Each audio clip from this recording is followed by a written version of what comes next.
Boa noite a todos. É estranho falar boa noite quando ainda você vê que o dia não está escuro completamente. E às vezes a gente fica confuso se a gente fala boa noite ou boa tarde. Mas independente se seja boa noite ou boa tarde, eu acho que é um momento em que todos nós desejamos estar aqui nesta hora. E eu gostaria de convidar você a abrir a sua Bíblia para que nós pudéssemos refletir na Palavra de Deus esta noite. E o texto em qual nós vamos refletir esta noite é o texto que se encontra no Evangelho segundo Lucas, no capítulo 18,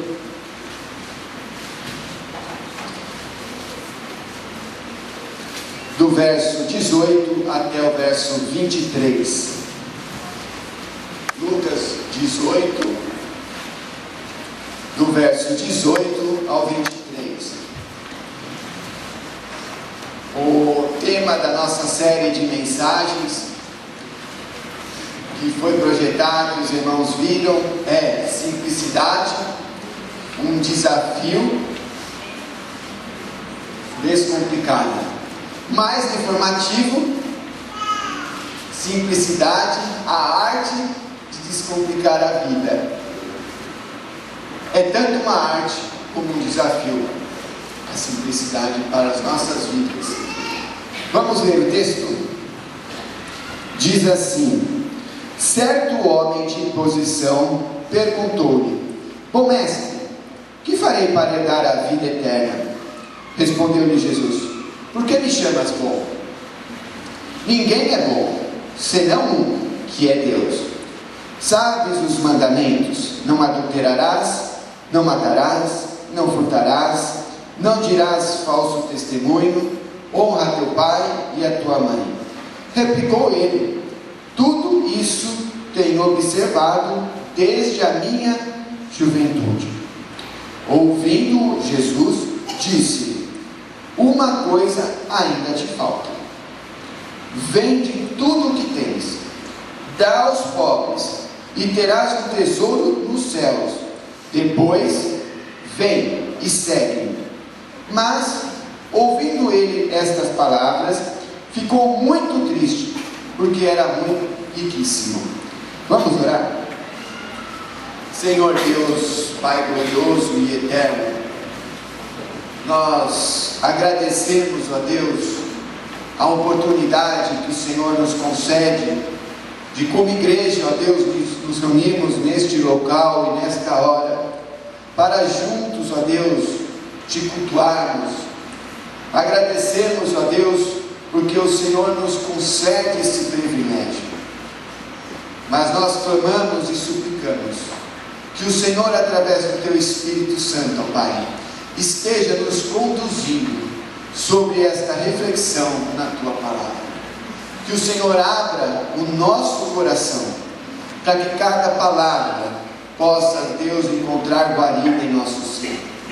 Que o Senhor abra o nosso entendimento, para que possa haver compreensão da tua palavra. Eu oro ao Senhor, ó Deus, e clamo no precioso nome do teu Filho Jesus Cristo. Amém. Irmãos,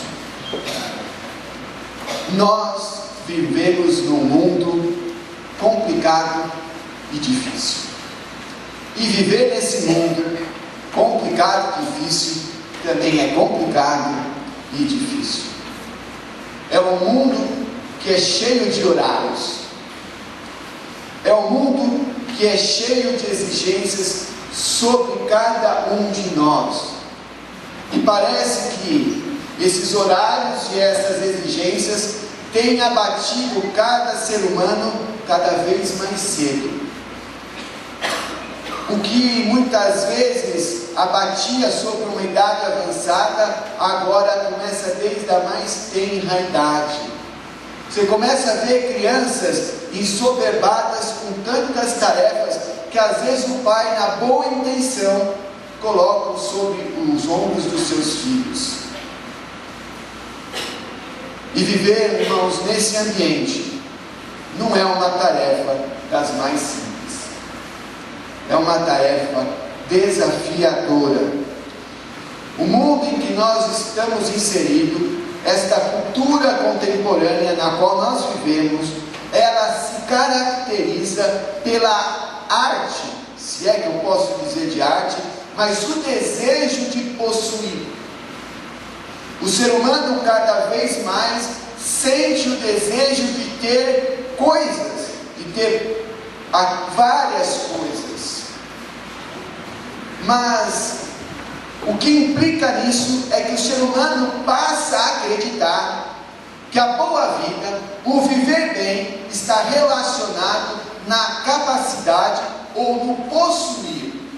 E o quanto mais eu possuo, mais isso me torna feliz e me dá uma boa vida, tanto para mim quanto para aqueles que me cercam e que convivem junto comigo.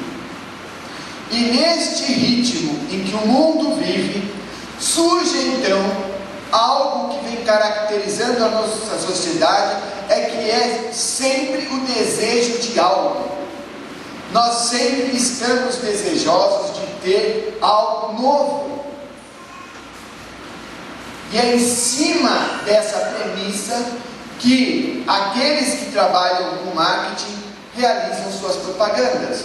Você pode ver num comercial ou em qualquer mídia que seja esse comercial, ele sempre vai trabalhar na sua necessidade de possuir aquele objeto que está sendo oferecido e vendido, mesmo que você não precise.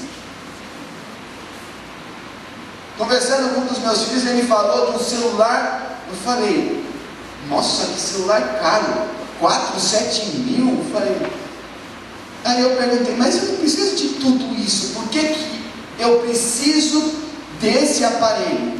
E muitas vezes é assim que acontece. Eu gosto de assistir filme, e eu falo para a Lívia que eu desejaria ter uma sala de cinema em casa. Mas irmãos, no ano que passou, se eu assistir 2 filmes inteiros, foi muito. E esse ritmo frenético em qual nós vamos vivendo, traz sobre nós uma insatisfação. O homem contemporâneo, o homem de nossos dias, esse ser humano, ele sente-se sempre insatisfeito. Ele parece que nunca tem os seus desejos saciados. Essa vida corrida para realizar e acumular cada vez mais tem complicado o nosso jeito de viver, tem tornado difícil a nossa vida, e isso parece que traz sobre nós um jugo. Parece que nós somos subjugados a essa forma de viver, esse ritmo de viver. E aí entra a simplicidade cristã. A simplicidade cristã pode romper com essa necessidade desenfreada de possuir e vai trazer paz a esse ritmo frenético em qual nós estamos vivendo em nossos dias. Por meio dela, nós podemos então compreender e ver que os bens materiais, eles devem existir para embelezar as nossas vidas. Mas os bens materiais não devem existir para nos oprimir.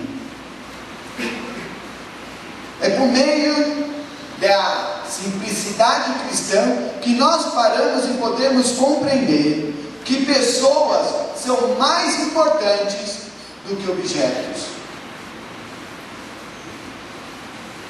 Somando-se a essa situação do mundo em que nós vivemos, existe também uma questão, que é a questão das responsabilidades que vão somando-se sobre cada um de nós.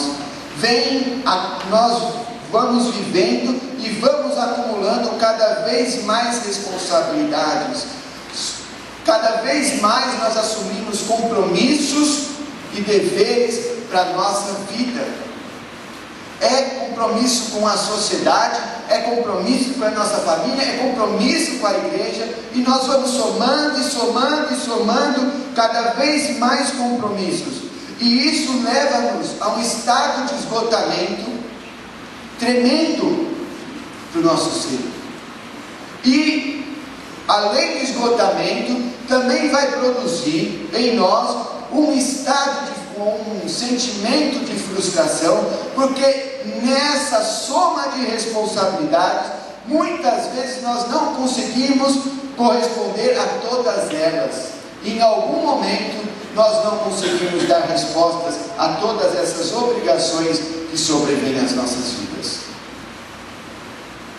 Mas a simplicidade cristã não nos conduz a um mundo infindável de obrigações, mas a simplicidade cristã nos conduz a um mundo de obrigações somente necessárias. Mas também, irmãos, a simplicidade cristã nos livra do abuso do nosso ser por muitas pessoas que sobrepõem sobre nossas vidas obrigações das quais nós não devíamos acatar no nosso viver. Nós podemos encontrar em Cristo a simplicidade que nos ajuda a viver esta vida tão complexa. E às vezes parece que é até antagônico falar em simplicidade em meio à complexidade.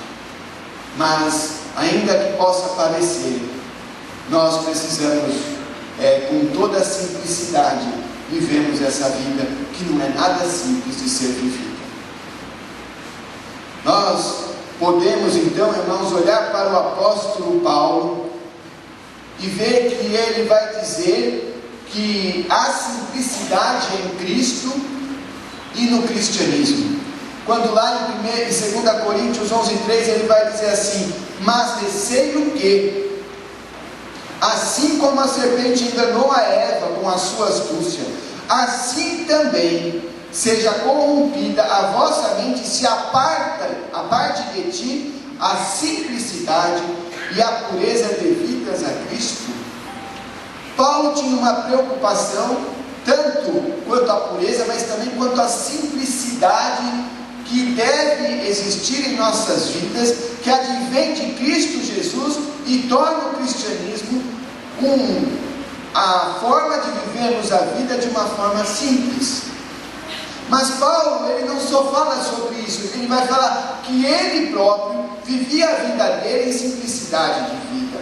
Quando ali ainda na mesma carta, no capítulo 1, verso 2, ele vai escrever assim: porque a nossa glória é esta, o testemunho da nossa consciência, de que com simplicidade e sinceridade de Deus, não com sabedoria carnal, mas da graça de Deus, temos vivido no mundo, e maiormente convosco. Paulo vivia esta simplicidade. Encontramos o exemplo de simplicidade cristã na própria vida de Jesus Cristo. No texto bíblico que nós lemos, nós vamos encontrar este homem indo até Jesus e fazendo uma pergunta para Jesus sobre o que ele precisava fazer para ter a vida eterna. Mas aquele moço não tinha compreendido, porque pouco tempo antes, quando Jesus fala sobre as crianças, ele fala que nós não precisamos fazer nada para receber a vida eterna, não precisamos fazer nada para ter a vida eterna. A única coisa, nós precisamos receber a vida eterna.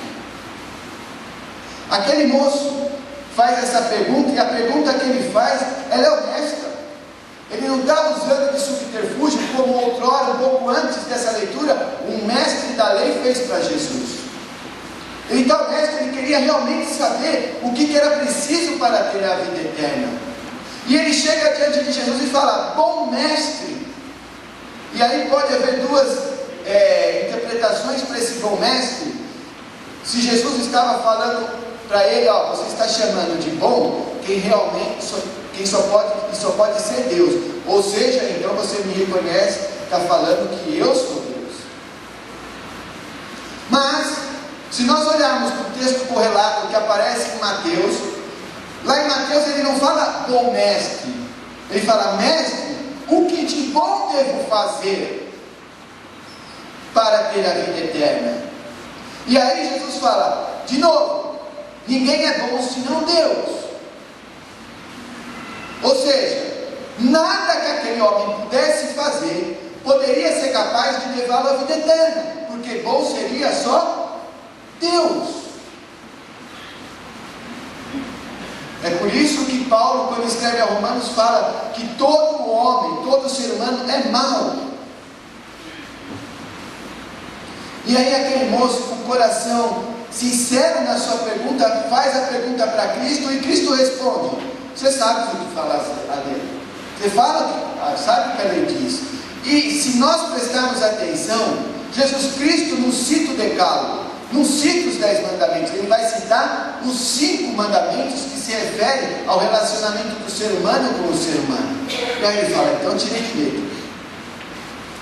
então estou aprovado, já tenho a vida eterna. Ele fala: mas isso eu já faço. E aí Jesus foi mostrar que ele não cumpria nada da lei, porque ele fala: então, se você faz isso, vai e vende tudo o que tens, dá aos pobres, venha e me segue.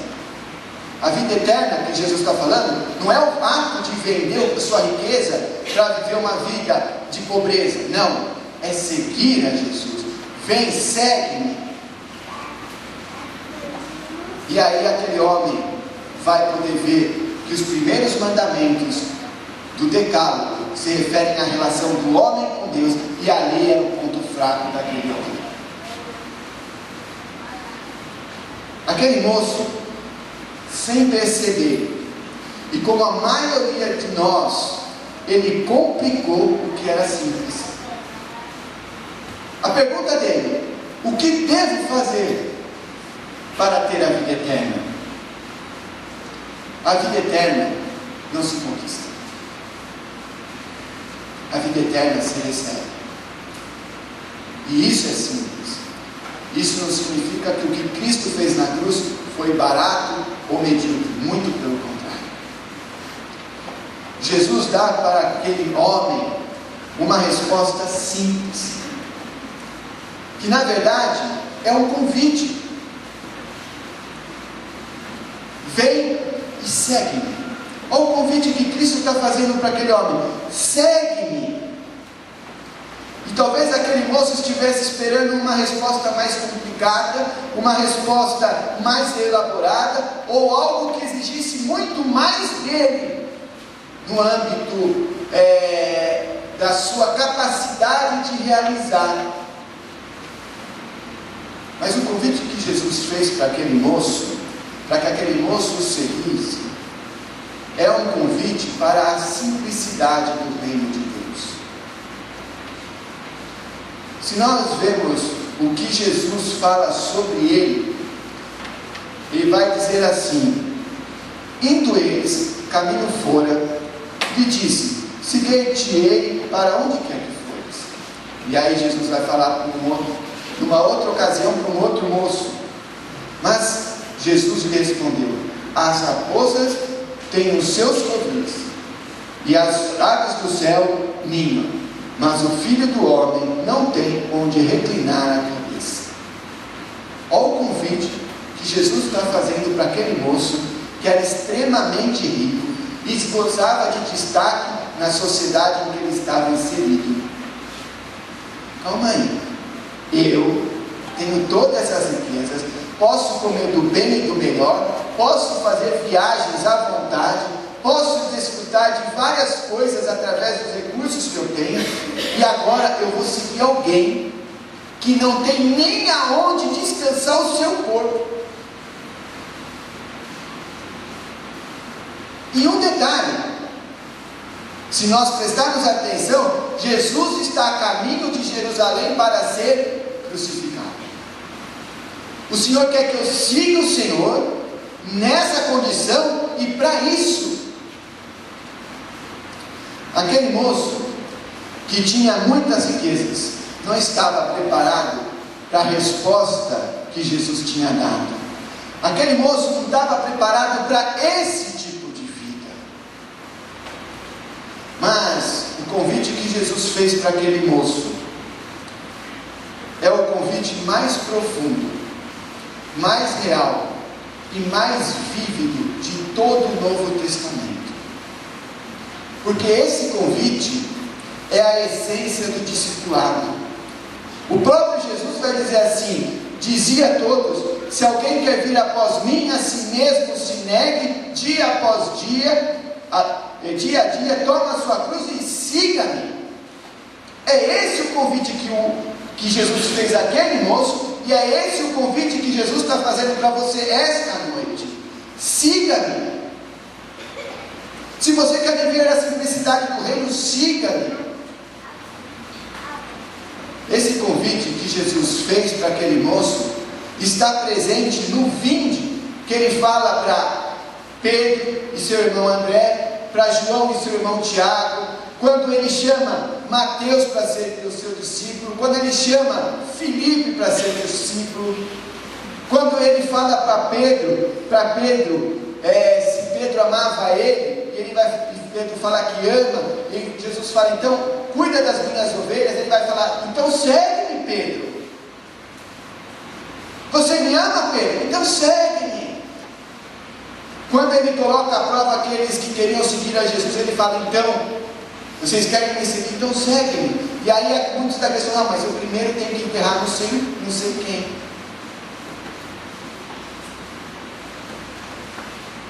Diante disso, irmãos, nós podemos dizer que Cristo nos convida a segui-lo para que possamos viver a simplicidade do reino de Deus. Mas o que implica, o que envolve aceitar o convite de Jesus para segui-lo? Será que isso vai exigir muito de mim?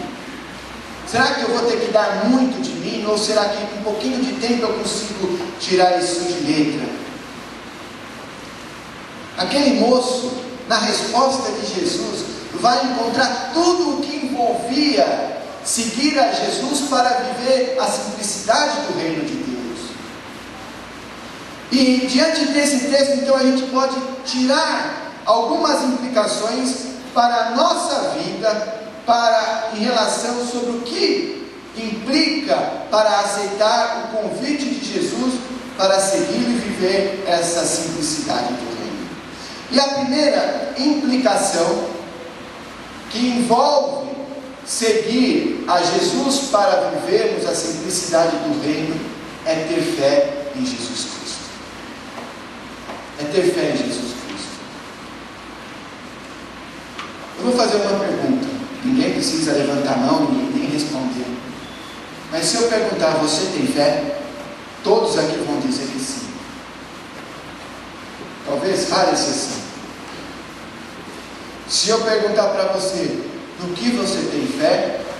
Talvez a grande maioria vai ter como resposta uma única resposta. Talvez poucos vão destoar da resposta da maioria. Se eu perguntar para você qual o tamanho da sua fé, aí vai ficar um pouquinho diferente. Se eu perguntar para você até onde vai tua fé, aí vai ficando cada vez mais diferente. Mas nós precisamos compreender um pouco melhor esta palavra fé. Porque a palavra fé, ela é composta por duas componentes. E que muitas vezes nós confundimos a primeira componente com a própria palavra, que é tão simples. Fé, uma palavra monossilábica, de uma única sílaba. É a componente crer. Para você ter fé, você precisa crer, você precisa acreditar. Se você não crê, se você não acredita, você não tem fé. Mas a segunda componente, que às vezes passa despercebida, é a componente aceitar. Não basta somente crer, é preciso aceitar aquilo que você crê.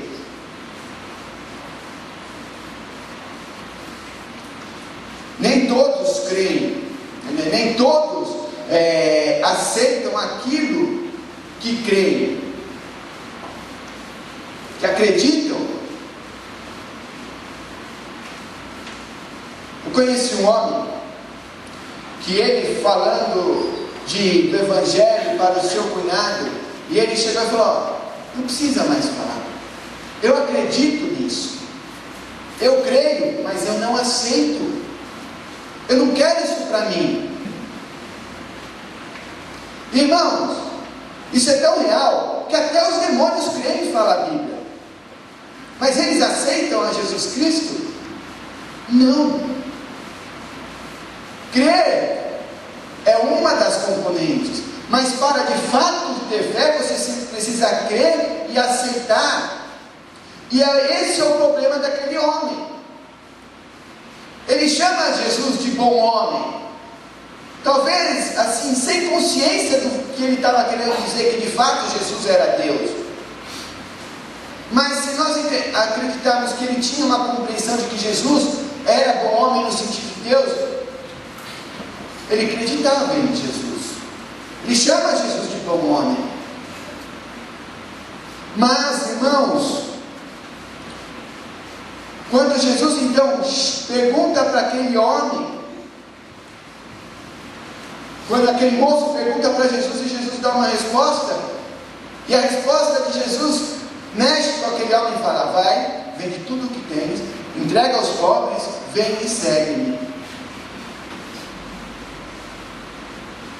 Aquele moço aceitou o convite de Jesus Cristo? Aquele moço não aceitou o convite de Jesus Cristo. Para seguir a Jesus Cristo, não basta crer, não basta acreditar, é preciso também aceitá-lo. Se nós sairmos por aí para perguntar para as pessoas se elas creem em Deus, a grande maioria delas vai dizer para você: eu creio. E talvez você que está aqui esta noite também responda: eu creio. Mas a minoria deles não aceitam a Jesus Cristo, embora acreditem, embora creiam. E isso nós podemos perceber na forma que elas vivem a vida delas e na forma como elas se relacionam com o Deus que elas dizem afirmar que creem. Morei na Praia Grande durante a minha infância, até os 14 anos. E a minha avó morava numa propriedade ao lado muito grande, e ela era caseira ali, e o proprietário alugava para finais de semana. E eu não quero que ninguém se sinta constrangido em relação ao que eu possa falar sobre algum grupo religioso.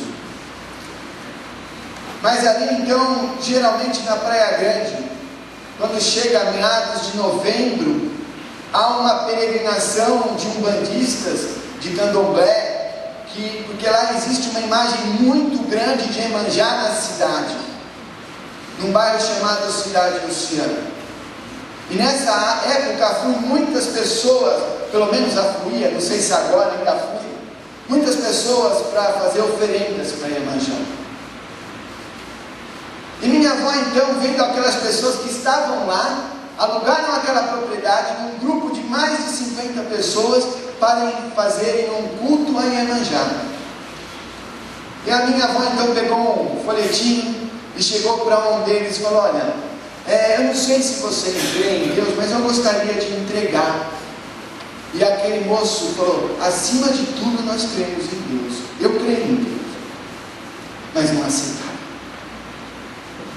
Não aceitava. Para alguém seguir a Cristo, precisa crer no sacrifício que Jesus Cristo fez na cruz do Calvário, em nosso lugar, para nos salvar. Alguém, para seguir a Jesus Cristo, precisa aceitá-lo como Senhor e Salvador da sua vida.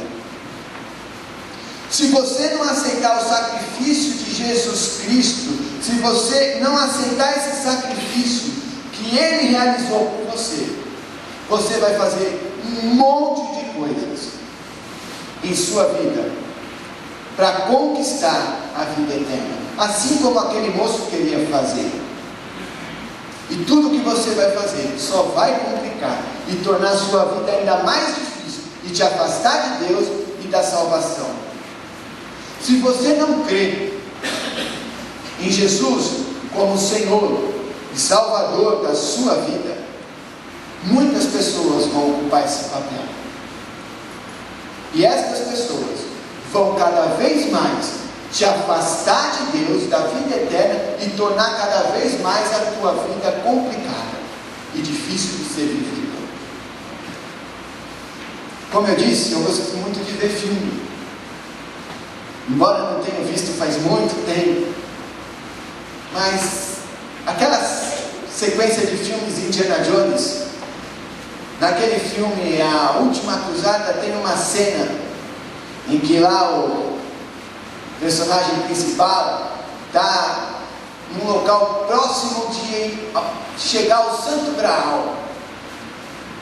Está ele e o pai dele, e aí um militar nazista pega e dá um tiro no pai dele, para forçar ele a ir até o Santo Graal, porque eles acreditavam, segundo o filme, que quem fosse derrubado, essa pessoa não morreria. Então lá vai o Indiana atrás disso, para que o seu pai não morresse. Ele passa por um obstáculo, pelo segundo obstáculo. Quando ele chega no terceiro obstáculo, ele se depara com um penhasco enorme, e do outro lado era onde ele precisava chegar. E aí ele, com o livrinho dele lá de arqueólogo, ele fala: o caminho de Deus. Ele usa a expressão. E aí ele começa a falar, ele fala que só poderia chegar para o outro lado através de um salto de fé.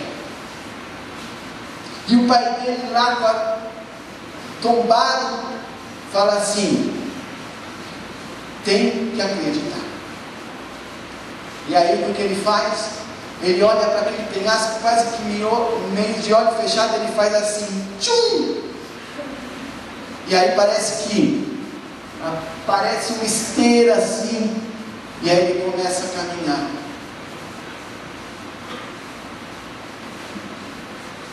Dê um salto de fé. Não um salto de fé que muitas vezes estão me ensinando por aí, mas o salto de fé que você precisa dar para viver a simplicidade do reino é entregar sua vida a Jesus Cristo. Esse é o salto de fé. Creia em Jesus Cristo. Aceite o convite que Ele faz para você e siga-o. Mas uma outra implicação para aceitarmos o convite de Jesus Cristo para vivermos a simplicidade do reino é ser dependente de Jesus Cristo. Você depende de algo ou de alguém? Todos nós dependemos. Todos nós precisamos de alguém em algum momento das nossas vidas. Por mais que nós tentamos viver a nossa vida aqui isolado, que foge do princípio bíblico da sabedoria, mas nós não somos humanos. Você não vive a sua vida sozinho. Você precisa de pessoas para viver a sua vida, assim como eu preciso. Aquele moço que foi procurar Jesus, diante da orientação que Cristo faz para ele, de que ele precisava se desfazer de tudo o que ele possuía para segui-lo, para que ele pudesse ser salvo, ele vai considerar as riquezas que ele possuía e escolhe depender das riquezas dele do que depender do que Cristo tinha proposto para ele. O problema daquele homem é o problema da maioria de nós, porque onde está o vosso tesouro, aí também está o vosso coração.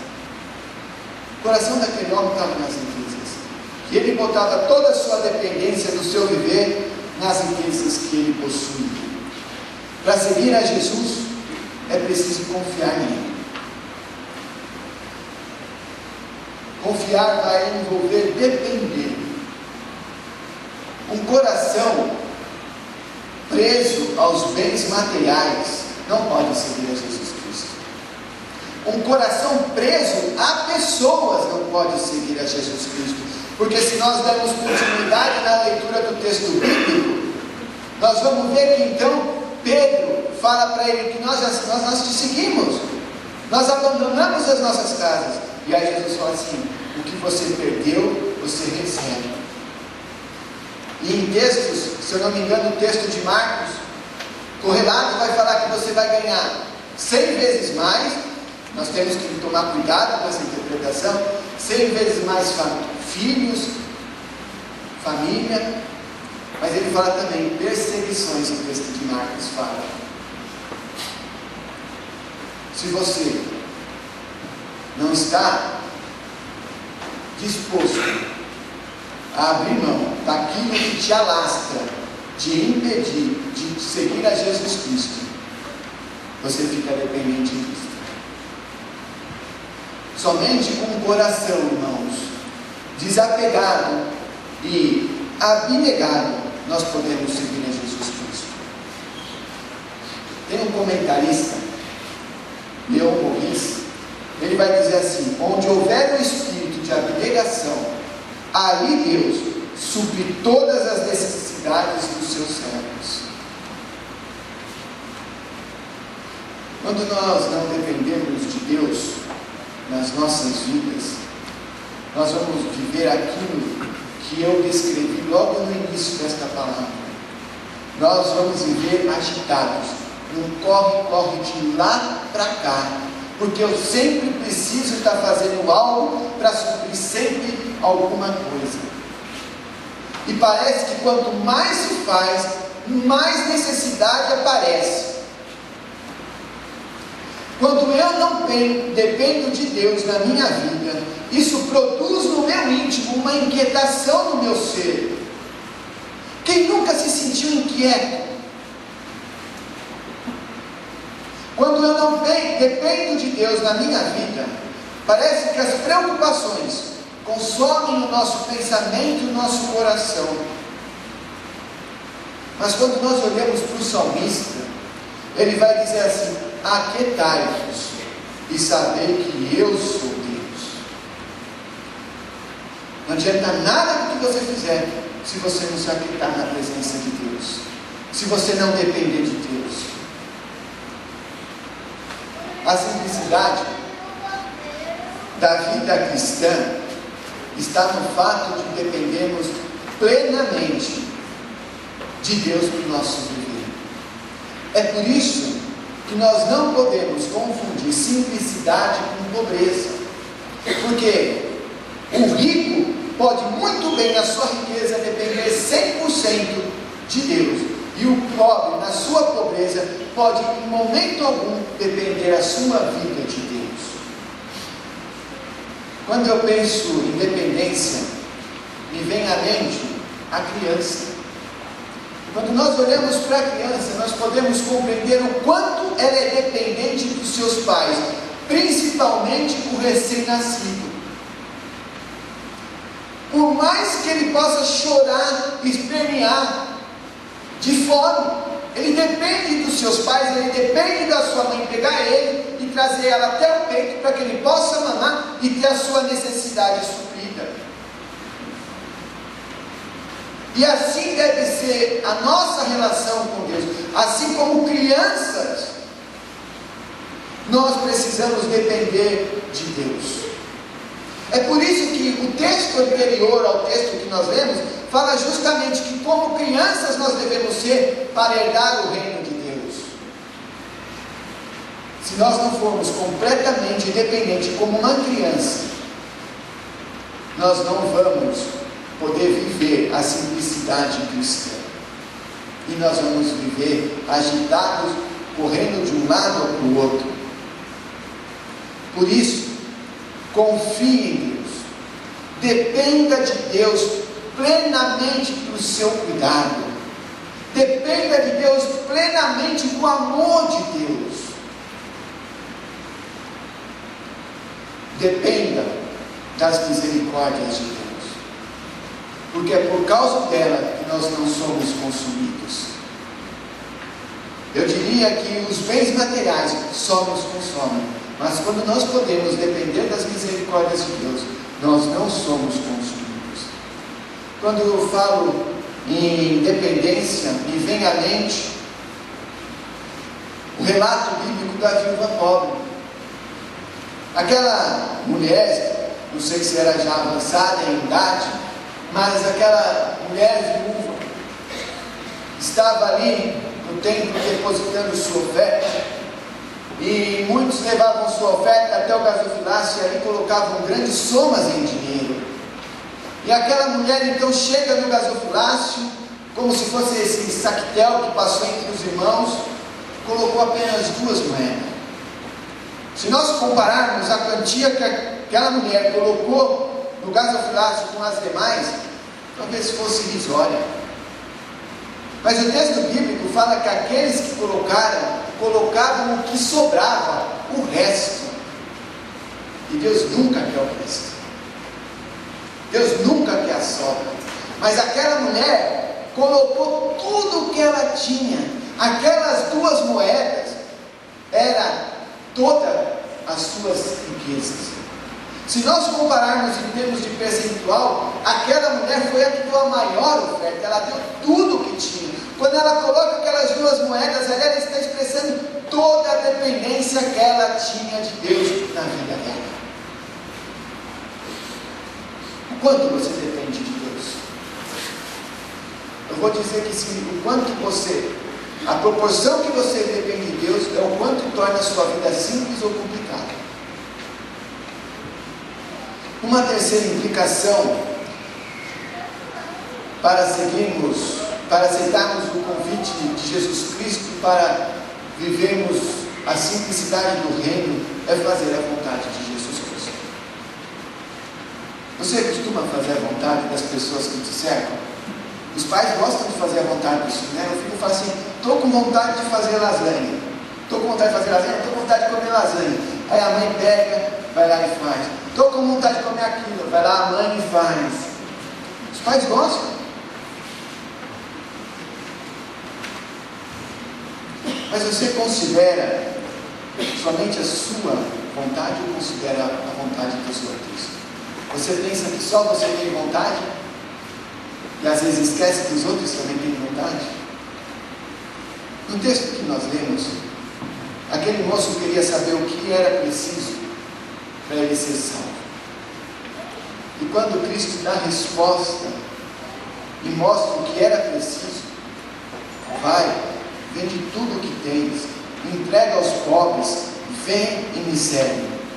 Ele resolve fazer a vontade de quem? Dele ou a de Cristo? Ele foi e fez a vontade dele. Aquele moço ali, com toda a honestidade que ele chegou diante de Deus, ele não queria fazer a vontade de Deus, ele fez a vontade dele.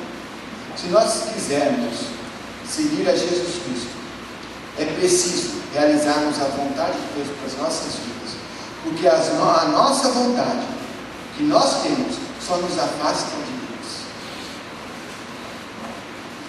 Não faz sentido seguirmos uma pessoa que não gostamos, muito menos faz sentido fazermos a vontade de uma pessoa que nós não consideramos. Normalmente nós andamos e fazemos a vontade das pessoas que nós consideramos. E irmãos, é muito bom fazer a vontade de Deus. Sabe por que é bom fazer a vontade de Deus? Porque o próprio texto bíblico, Paulo escrevendo aos Romanos, vai dizer que a vontade de Deus é o quê? Boa, não é ruim, não te faz mal.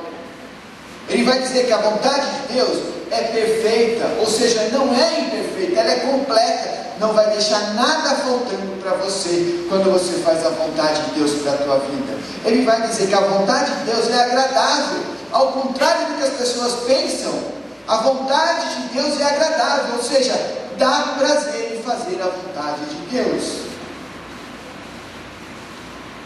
Quando se faz a vontade de Deus, nós agradamos o coração de Deus. E quando nós agradamos o coração de Deus, nós nos sentimos bem. Qual é a mãe que quando o filho fala que tem uma vontade e ela faz a vontade e vê aquele filho saciado na sua vontade, não se alegra? Mas quando nós não fazemos a vontade de Deus para as nossas vidas, como que Deus se sente? Isso entristece o coração de Deus. Deus não se agrada, e isso não faz bem para nós. A única vontade humana que eu posso garantir para você, sem medo de errar, que você deve fazer, é quando nós temos a vontade de fazer a vontade de Deus. A tua vontade é fazer a vontade de Deus? Diante da escolha de fazer a tua vontade e a vontade de Deus, qual você escolhe? A sua ou a dele? Que você esteja sempre pronto e disposto para cumprir a vontade de Deus para a sua vida. Uma quarta implicação para seguirmos a Jesus e vivemos a simplicidade do reino é aceitar o convite de Jesus Cristo com alegria. Muitas vezes nós recebemos um convite que tanto nós ansiávamos, e isso produz uma alegria tão grande nas nossas vidas. Imagine aquela pessoa que está desempregada, vendo as suas contas crescerem, não sei quanto tempo já desempregado, sem registro em carteira, e de repente recebe um telefonema ou um convite: olha, nós gostamos do seu currículo, gostamos da entrevista e queríamos convidar você, que você viesse fazer parte do quadro de funcionários da nossa empresa. Como essa pessoa vai reagir? Com tristeza ou com alegria? Com alegria. Imagine quando o pai convida o filho que gosta de filmes, gosta de passear, fala: filho, vamos dar um passeio? Não precisa falar a segunda vez, ele já está pronto. Se você chegar para a criança e falar: vamos para a praia, fizer esse convite para ela, uma boa parte já está até de sunga, de biquíni maior, porque é alegre, traz alegria para ela. Diante da questão daquele moço, Jesus deu uma resposta para ele, falou o que ele tinha que fazer para que ele precisasse ter a vida eterna. Porém, a resposta que Cristo deu para aquele moço, o que produziu no coração dele? O texto bíblico vai falar que ele, ouvindo as palavras, ficou muito triste, porque ele era o quê? Riquíssimo. Sabe por que aquele moço ficou triste? Porque ele considerou o que ele ia perder e não considerou o que ele ia ganhar. As pessoas, muitas vezes, veem o seguir a Cristo com muito pesar. O fato de seguir a Cristo deve encher os nossos corações de alegria. Nós devemos nos alegrar com o convite que Cristo nos faz de seguir. Mas por que nós devemos encher o nosso coração de alegria diante de um convite desse? Vem e segue-me. Primeiro, irmãos, porque nós vamos corresponder ao convite que está sendo feito a nós. Quando uma pessoa faz um convite para você e você corresponde positivamente, como ela reage? Segundo, porque quando nós aceitamos o convite da parte de Cristo, nós estamos aceitando ao único mestre que pode guiar as nossas vidas. Terceiro, nos dá alegria, porque quando nós aceitamos o convite, nós nos aproximamos do único que pode nos conduzir à vida eterna. Quarto, nos dá alegria, porque o convite de Cristo nos dá a vida. Quando se segue a Cristo, quando você aceita o convite de Jesus Cristo de seguir, isso não é garantia de que nós vamos passar por tristeza. não significa que nós não vamos nos entristecer. Vai haver situações que o nosso coração vai ficar triste. Mas isso não significa que eu perdi a alegria de seguir a Jesus Cristo. A simplicidade cristã não é algo que nos rouba a alegria, pelo que vamos perder, mas é algo que enche de alegria o nosso coração pelo que vamos ganhar. A criança, diante da possibilidade de fazer algo, de brincar, de viajar, de passear, como que ela fica? Ela fica toda eufórica, toda entusiasmada.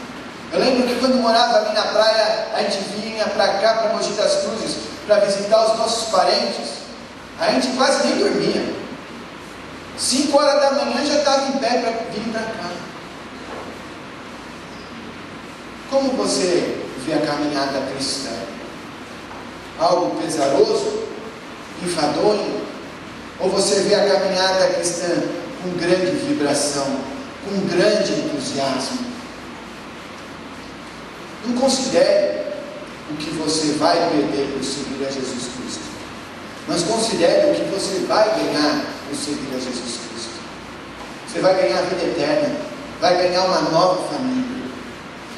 Eu quero terminar dizendo que no texto correlato de Mateus, lá em Mateus 19, 21, que é o texto paralelo ao texto que nós lemos, Jesus deixa claro que o bom e o perfeito, quando aquele moço fala o que é bom, e aí Jesus fala o que é perfeito, é seguir a Jesus Cristo.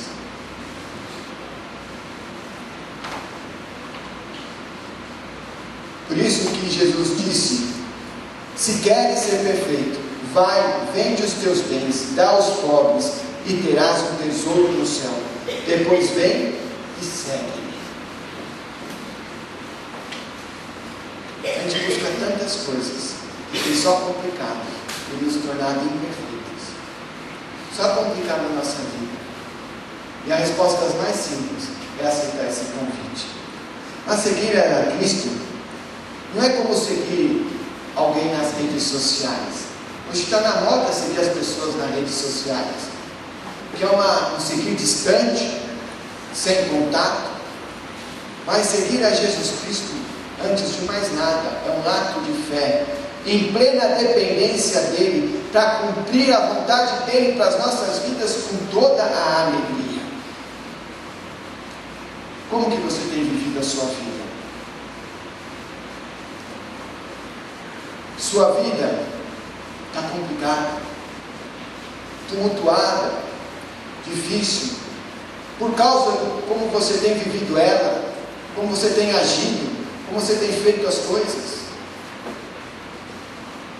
Jesus está fazendo um convite para você, um convite à simplicidade. Vem, segue-me. Você está disposto a seguir a Jesus Cristo? Ou você vai tomar a mesma atitude daquele moço há quase 2000 anos atrás, de virar as costas para Jesus Cristo, com um coração triste, para viver as riquezas ou o que você considera por riqueza? Aceite o convite de Jesus Cristo, siga-o em plena dependência dEle, para que você possa, com alegria, realizar a vontade dEle para a tua vida. Mas não perca a oportunidade de dizer sim a este convite. Você quer seguir a Jesus Cristo? Então aceite. Que Deus nos abençoe.